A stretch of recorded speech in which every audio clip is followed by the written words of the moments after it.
উপরে টিনের ছাউনি, চারপাশে চেরাই কাঠের রেলিং। এই জায়গাতেই দিনের 3 বেলায় ভিড় লেগে থাকে মানুষের। এই হোটেলের বয়স 40 বছর। মালিক আব্দুল জলিল। নানান রকম তরকারি থাকলেও এই হোটেলের চিংড়ি মাছ দেশ জুড়ে বেশ সুনাম কুড়িয়েছে। খাওয়া দাওয়া ভালো, শাক ভালো, বেশি করে চিংড়ি মাছটাই ভালো। এই জন্য সবাই শখ করে আসে যে পাকের কারণে, পাক ভালো, তার মান ভালো, অল্প রেটে পাওয়া যায়। অন্য জায়গায় এত রেট কম নাই। একসময় ছোট পরিসরে হলেও এখন দিনে গড়ে 400 জন খেতে আসেন এখানে। জানা যায় এই হোটেলে মাসে বিক্রি হয় অন্তত 30 লাখ টাকা। কাজ করা একজন বাবুর্চি বলছেন এখানকার খাবারের অতুলনীয় স্বাদের কথা।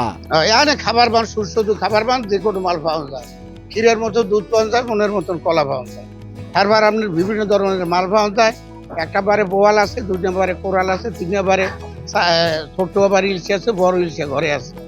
এরবার খালি ভেজা চিংড়ি আছে, এরবার আছে কোরাল মাছ, আর আছে জায়গায় বোয়াল মাছ, আর খালি ভেজা চিংড়ি মাছ। টং ঘরের ভেতরে ঢুকলেই দেখা যাবে মানুষের ভিড়। কেউ খাচ্ছেন, কেউ অপেক্ষা করছেন, কেউ বা এসেছেন দূর দূরান্তের শহর থেকে, আবার কেউ আশেপাশের গ্রাম থেকে। চিংড়ি মাছটা জলিলের সবচেয়ে ভালো, তো এই কারণে অন্য হোটেলের সঙ্গে এই জায়গায় চিংড়ি মাছটা একটু বেশি ভালো।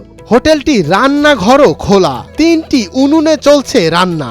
ধোয়া ওঠা গরম খাবার খেয়ে তৃপ্তির ঢেকুর তুলছেন ভোজন রসিকেরা। শুধুমাত্র খাবারের মান ভালো থাকায় অনেকে খেতে আসেন লম্বা একটা সময় ধরে। ছোট্ট একটা যখন ছিল কুপি ঘরের মতো, যেখানে বসায়ও আমাদের কষ্ট ছিল, কিন্তু আমরা খেতাম হলো খাবার মান অনুসারে, স্বাদ অনুসারে রান্নার কারণে।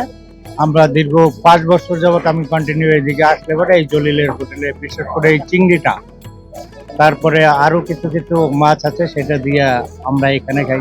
আব্দুল জলিলের ছেলে এখন বাবার ব্যবসা সামলান। তিনি বলছেন তাদের মূল পুঁজি বিশ্বস্ততা। আমাদের এই জায়গায় সচরাচর বাসি এবং পুলাফাটা এইসব কোনো ধরনের সমস্যা নাই।